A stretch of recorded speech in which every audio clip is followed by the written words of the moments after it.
निर्मानमोहाजितसङ्गदोषाः अध्यात्मनित्या विनिवृत्तकामाः द्वन्द्वैर्विमुक्ताः सुखदुःखसंज्ञैः गच्छन्त्यमूढाः पदमव्ययं तत् न तद्भासयते सूर्यः न शशाङ्को न पावकः यद्गत्वा न निवर्तन्ते तद्धाम परमं मम।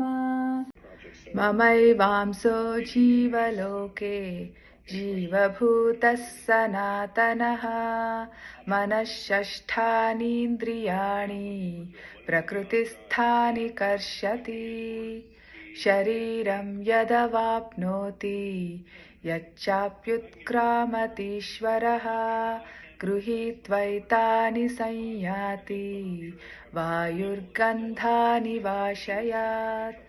हरि ओम्।